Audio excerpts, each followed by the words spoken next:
Invictus, my kings, and welcome to Top 5 Strongest Total War Factions, where today we'll go over some of the strongest factions in the history of Total War. Now, the criteria is the starting location, how easy they are to play, how easy it is to defend their settlements, how rich they are, how potentially rich they are, how strong of a baseline their units have, how flexible the units are, how versatile they are, and ultimately how good they tend to be and how much they dominate, not just in the hands of the player, because the player can dominate with any faction, but also in the hands of the AI. Number 5 on our list is Napoleon's Total War France, and I think it's self-explanatory. They're literally in the title of the game. But they have some of the best generals, they have some of the best units, they have some of the most developed provinces in the Grand Campaign. They have such a huge potential to just completely dominate the entire map. They have, again, some of the best units to do that. They have some quite interesting perks and tweaks, like Napoleon being able to use his hot weather balloon or weather balloon to see and scout the enemy locations before deployment. So there are no hidden units ever against him.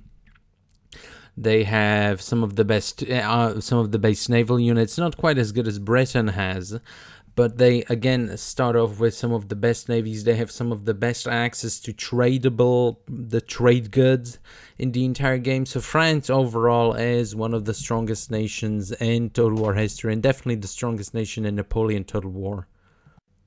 Number 4 on our list is Great Britain from Empire Total War, and these guys basically have an invincible starting location. The AI basically never invades, and so they are free to go off, dominate the Americas, dominate India, get really rich in the meantime. They have some of the best army in the game, some of the best units in the game. They have some of the best naval units in the game, especially in the definitive edition with all those formerly DLC units added. They have some quite big variety when it comes to their army and their navy, so they are able to churn out some really high quality troops. They are able to completely dominate North America and India if they so want. They can even go on and conquer the entirety of Europe if they feel like it. They are the strongest faction in Empire Total War, and that's basically that. Number 3 on our list is Clan Oda from Shogun 2 Total War base game.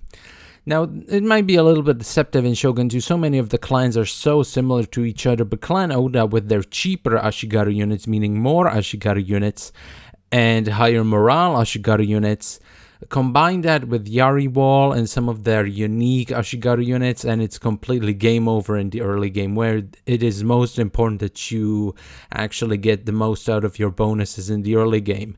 And Clan Oda completely dominates in the early game. They are very easily the strongest faction in the first, let's say, 100 turns. They can completely conquer everyone around them and set up a nice, very well defensible base of operations. Next up is Rome from Total War Rome 2, and I think it's obvious why. They have some of the best units, they have some of the best high quality units, some of the best upgrades, they have some of the most flexible armies compared to their competition. They have a very good strategic location, they very rarely get invaded. They have the center of the map under control, meaning they can essentially conquer everyone around them, the entire Mediterranean at their leisure, as happened in our timeline. They have some of the best units for auto-resolving, which is very important in Total War Rome 2, and it's very important for the AI to actually do good, and the AI does pretty decently with Rome.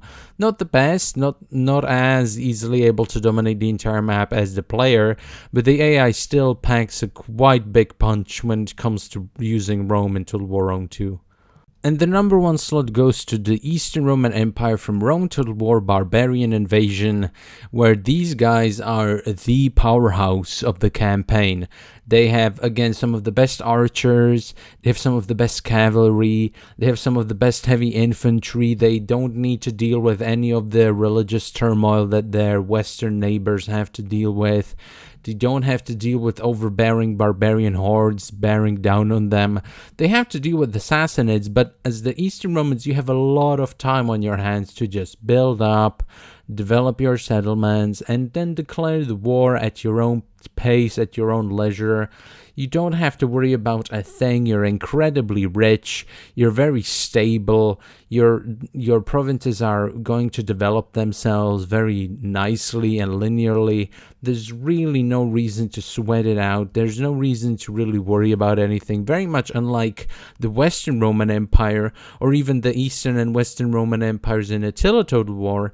In Rome Total War Barbarian Invasion, the Eastern Roman Empire is a breeze to play.